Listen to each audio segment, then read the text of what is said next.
Olá, eu sou o Walter Somengali e vamos iniciar no Foco Podcast. Hoje, a nossa convidada é Cida Flor, pedagoga, servidora pública e uma defensora da educação e da justiça social em São Bernardo do Campo. A sua trajetória é marcada pela superação e desafio em busca de um futuro melhor para a sua cidade.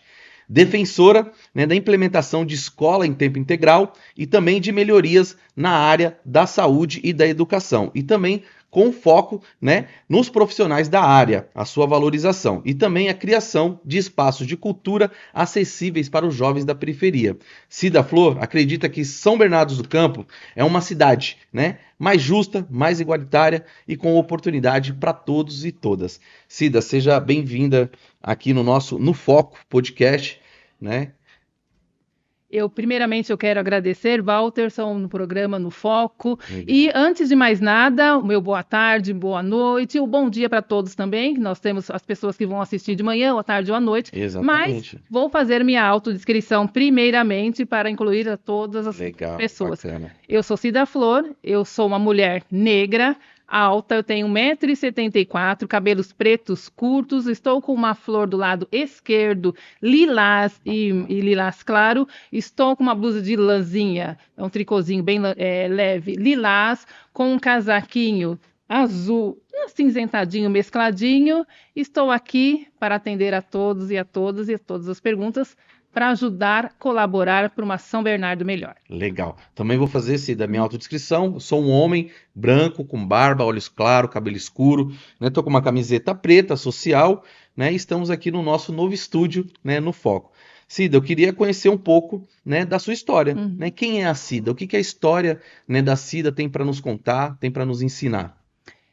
A minha história... ela pode ser um pouco complexa, mas eu quero deixar para todos. Eu sou natural de Guarulhos, do bairro dos Pimentas, e quando eu tinha 4 meses, minha mãe estava em casa, juntamente com meus 2 irmãos, Juvelino e Alexandre também, que eram pequenos, e infelizmente um raio caiu em casa e fatalmente acertou minha mãe e ela veio a falecer. Nesse trâmite todo, meu pai ficou um pouco sem saber como poderia criar uma filha melhor. E nisso surgiu minha nova mãe, Maria de Lourdes de Almeida, minha tia, que virou minha mãe, minha tia-avó também. Ela veio, me pegou e eu comecei a morar em Santo André, na Vila Assunção. Pela minha mãe, Maria de Lourdes de Almeida, como já comentei. Meu pai, Alcides de Almeida, eles já tinham 2 filhos, já adultos já. E eu cheguei para essa minha família, nova família de coração, que eu agradeço imensamente, com 4 meses. Entendi. E nessa transição... eu morava assim, em um bairro de Santo André, que era um bairro considerado muito bom, nobre, E nós éramos os únicos negros dessa vila e dessa rua. Então, minha mãe tinha todo um cuidado para que eu me comportasse corretamente nos padrões da branquitude do bairro, para que não houvesse intrigas, porque, infelizmente, o racismo naquela época era muito presente, poucos pretos naquele bairro, praticamente só nós. Então nós tínhamos assim a cartilha do bom negro para ficar na Vila Assunção: não grita, não corre, cabeça baixa, sim senhor, não senhor. A escola também que eu comecei a estudar foi muito difícil para que minha mãe me colocasse no pré na época. Eu entrei no pré através da patroa da minha mãe. Entendi. Porque minha mãe foi em várias escolas de Santo André, do pré, e a resposta que eles tinham, não tinha vaga. E naquela época era muito difícil as escolas para as pessoas negras. Mesmo minha mãe tendo condições financeiras de pagar uma escola, a resposta era sempre: não temos vaga. Não temos vaga. E nessa ânsia da minha mãe de me colocar numa escola que ela achava muito importante, mesmo tendo poucos estudos, ela achava muito importante que o meu desenvolvimento com a escola, com as outras crianças, essa socialização seria muito importante.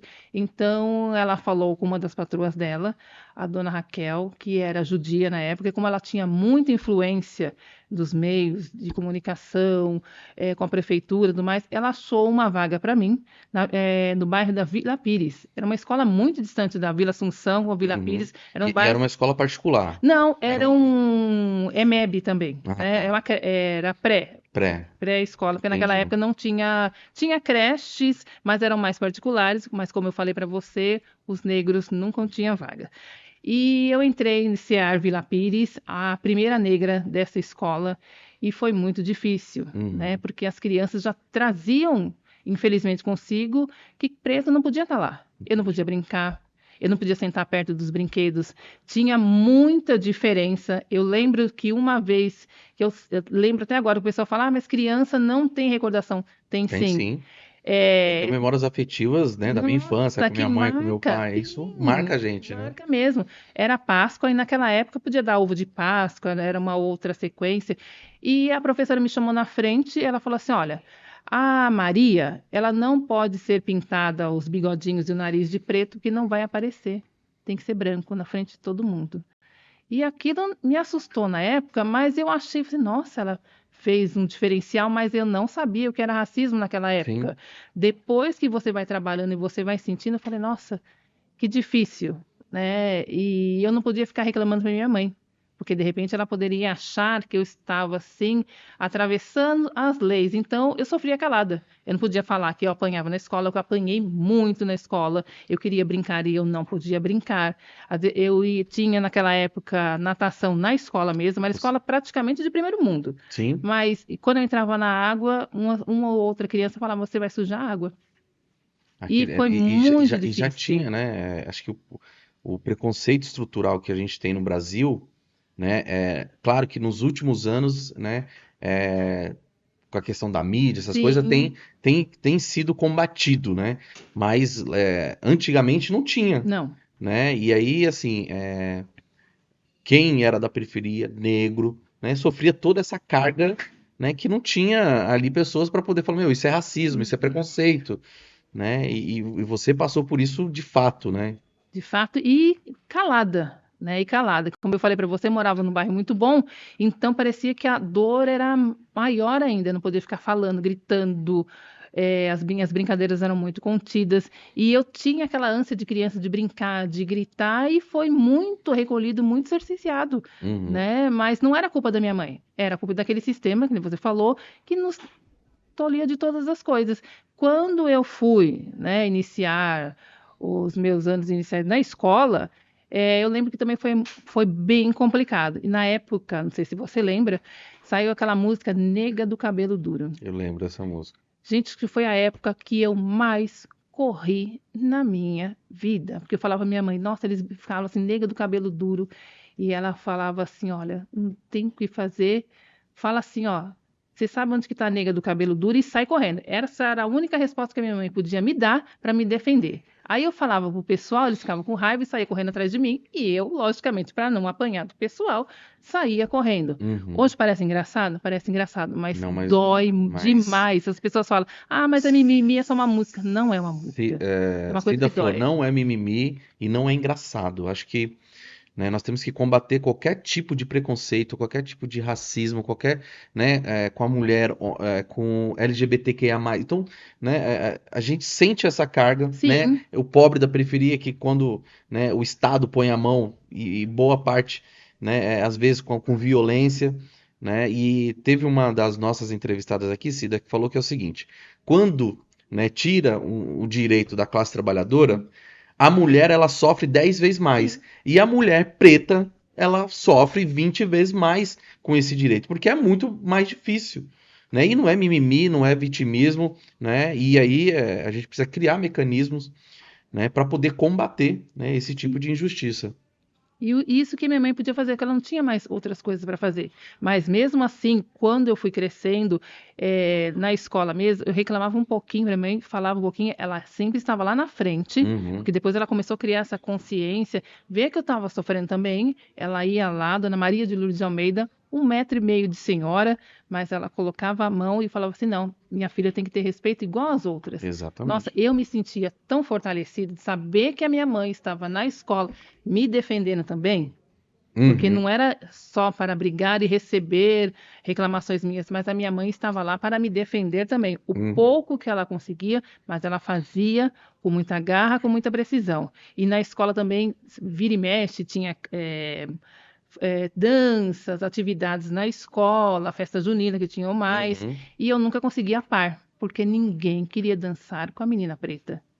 Ninguém. Muitas vezes, a maioria das vezes, eu dançava sem par, eu dançava sozinha, mas eu dançava, porque era muito sacrifício para minha mãe arrumar roupa, ver as coisas para mim, para chegar Uhum. na hora e falar assim: ah, não dancei, por que você não dançou? Porque estava sozinha. Eu falei: não, eu fazia questão de dançar, mesmo com as piadinhas que eu ouvia atrás e as risadinhas, mas eu fazia questão de estar lá, mesmo, às vezes minha mãe não podia participar dessas atividades para me acompanhar, Uhum. mas eu estava lá. Cida, eu sempre falo para as pessoas que passam aqui que tem uma história de superação, que tem uma história que motiva, Sim. né? E a sua história é uma dessas, né? Então a sua história é aquela história, né? E aí é aquela questão de referência mesmo, né? De você ter uma mulher negra, né? Forte, né? Que é empoderada. Sim. Então outras mulheres vão se inspirar também na sua história, né? Então desde já quero agradecer, né? A sua disponibilidade de vir aqui, de compartilhar um pouco, né? Da sua história com a Uhum. gente. Então eu fico muito feliz, né? E você está como candidata a vereadora lá em São Bernardo do Campo. E eu queria saber, né, um pouco que eu ouvi aqui da sua história, o que te motivou a ser candidata a vereadora nessas eleições lá em São Bernardo. Sim, eu tenho mais dois irmãos, de pai e Uhum, mãe, Juvelino e Alexandre, que eu quero deixar minha gratidão imensa para esses homens maravilhosos na minha uhum, vida. E tenho meu irmão, Alex Minduim, ele que uhum. foi o precursor dessa parte de me chamar para a política. Legal. Mesmo assim, eu não tendo muito entendimento, mas eu sempre lutava pelas coisas que eu gostava, que eu queria, que eu achava que não era justo, né? Eu vim num bairro bom, que tinha toda uma infraestrutura. Uhum, Depois que voltando um pouco antes de chegar na política, eu fiquei grávida uhum. e foi bem dolorido para mim. O pai do meu filho, na ocasião, me deixou na estação de trem Utinga com R$ 50. Isso em 2002, falando assim, ó, sexta-feira eu tô aí e te ajudo. Eu tô esperando essa sexta-feira até agora. Mas graças a Deus, com a minha força, a minha determinação e a ajuda dos meus pares, eu estou firme e forte. E nessa luta, nessa transição, eu vim morar aqui em São Bernardo do Campo, Entendi. no Parque São Bernardo. E eu via a estrutura assim totalmente diferente. Parecia que eu saí de um mundo E e foi fui para outro. colocado em outro. Eu falei, gente, mas por que no bairro que eu estava tinha toda essa estrutura Uhum, e aqui não tem? Eu falei, não, por que essa diferença toda? Eu falei, entendi. não, não é possível. Se todos pagam impostos, se todos estão na mesma cidade, tem que ser igual para todo mundo. E ficou aquele questionamento, tudo mais. Eu comecei a falar com um, falar com outro, mas a gente não pode ficar nessa mesmice e só reclamar e achar que a periferia é só isso que nos resta, só as Uhum, sobras, os ratos, esses ônibus lotados. Não, gente, se lá tem nos bairros bons, nós vamos lutar também. E exatamente. nessa conversa com um com o outro, meu irmão falou assim: vamos para a política? Bora, Cida, vamos lutar, vamos. Eu falei assim, me deu aquele choque, eu falei assim, mas se eu ficar só reclamando, não vai dar certo. Uhum. Vamos colocar as mangas para cima e vamos lutar. E nessa construção, em 2020, foi meu primeiro pleito como candidata. Tínhamos toda uma estrutura, toda uma temática, tudo construído, mas infelizmente veio a pandemia, A que pandemia foi muito difícil, né, foi para todos, né? bem A minha dolorida. esposa, ela pegou o Covid, né, Uhum, naquele período ali em agosto que tava, uhum, né, gritante e ela ficou 10 dias uhum, entubada, né, 30 dias internada. Então ela é uma mulher negra também, uhum. né? E a gente sabe que às vezes, né, a sorte que ela, né, ela teve naquele momento um atendimento que conseguiu salvar a vida dela. Sim. Mas a gente sabe quantas peles negras que estavam nos hospitais que, por ser da pele negra, não, né, não tiveram o mesmo atendimento e a gente Uhum. sabe que isso acontece, né? Então, a pandemia foi um divisor de águas para Sim. muita gente. Escancarou bem as diferenças, as Exatamente. nossas dores pareciam que não eram sentidas, ainda mais nesse tempo desse governo que estava aí. Pobre, preto, periférico, sofreu mais do que estava sofrendo, que nem mesmo você relatou, tive vários amigos também que não conseguiram sobreviver, né, que se perderam nessa luta, nessa batalha. Os profissionais da saúde sobrecarregados demais, demais, demais, demais. Nesse atendimento, fizeram o máximo do máximo.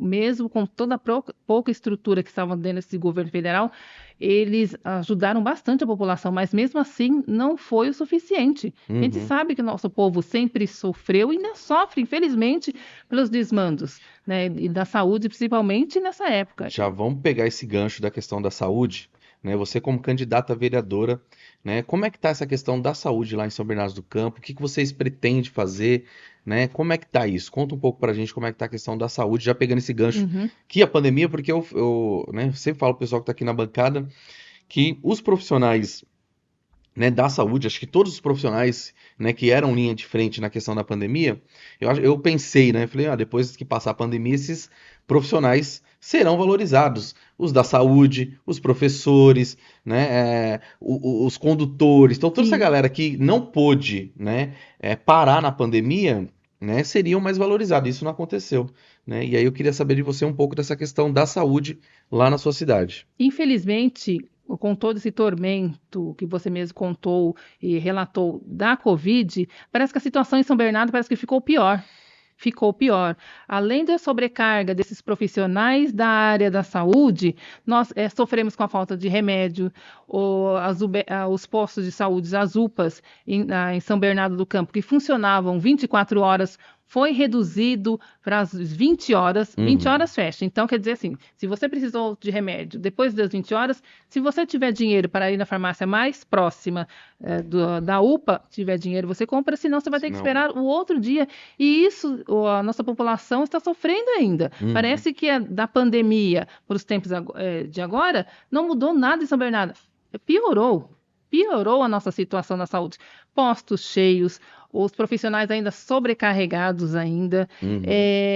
Tá muito difícil a nossa situação. Entendi. E não é só eu que falo. Você pode fazer a pesquisa e ver a nossa cidade saindo no jornal, mulheres morrendo em partos, os bebês também, por causa dessa falha, do descaso do poder público. Parece que brinca com a saúde dos profissionais da saúde e os outros profissionais também.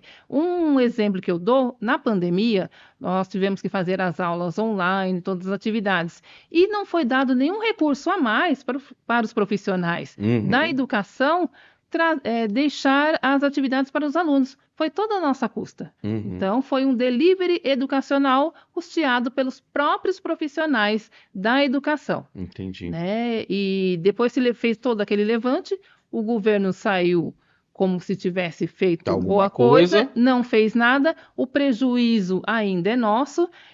Volto aqui, faço um levante das progressões que os profissionais da educação estão ainda congelados por 2 anos. Ele está sempre falando em suas lives, não, até a metade do ano nós vamos pagar. Nós já passamos a metade do ano e essas progressões ainda não foram pagas. Entendi. E ainda fica nessa discussão, né, de paga e não paga. Ele não vai pagar, eu acredito que ele não vai pagar porque nossa dívida em São Bernardo do Campo já é a segunda. Né? Ele fez muito gastos e você vai perguntar, vai questionar, não há uma resposta de pronto do governo público. O nosso sindicato, Sindiserve, a qual eu faço parte, e agradeço por toda a luta desse povo aguerrido mesmo, para ajudar os profissionais, sempre pede explicações e o governo não nos dá ouvido. Né? Eu né, tenho conversado, e aí eu falo que esse podcast é um podcast que tem posicionamento. Né? E o nosso posicionamento é ter um Estado forte. Porque quando você tem um Estado forte, e aí você tem aquelas pessoas que às vezes defendem o Estado mínimo, eu fico falando, mas você é um trabalhador, você é um cara que é atendido pelo SUS, que é atendido pela rede estadual de ensino, e você defende o Estado mínimo, mas então você está defendendo a própria retirada de direito seu. Sim. Né? Esse dia eu estava num local, né, junto com a minha esposa, e aí tinha um senhor conversando do lado e ele, não, sou servidor público e eu defendo o Estado mínimo. Eu falei, opa, É a mesma coisa, né, que, né, eu falei, nossa, então acho que ele tá no mundo errado, né? Sim, Porque um servidor público defender Estado mínimo é bem complicado. Cida, educação, a gente já falou um pouco, você falou a questão da valorização dos profissionais, sim. né, tanto da área da educação quanto também da área da saúde, enfim, né, do servidor público. E eu queria saber como é que está a questão da cultura e lazer, né, em São Bernardo do Campo. É outra coisa também que está bem prejudicada, né? Uhum, Cultura e lazer em São Bernardo também é um foco que eu batalho para que tenha mais áreas de lazer para os nossos jovens periféricos próximas às nossas casas. Por isso que uhum, eu falo próximas às nossas casas. Sabe que a violência com os nossos jovens periféricos é muito grande. Então, se houver polos culturais de esportes também próximos às nossas casas, que tem aquela corrente do bem. Olha, eu vi seu filho, ele estava na quadra ali, estava em atividade próxima. Nós temos que ter os nossos próximos. Não adianta fazer umas coisas longe, uhum. sendo que em São Bernardo do Campo, a nossa passagem é uma das mais caras da região, R$ 5,95, praticamente R$ 6. Como é Uhum, que um jovem que de repente precisa fazer uma atividade no centro vai e volta a pé? uhum. Se você vê o jovem indo e voltando a pé nos grupinhos, o que que a polícia faz?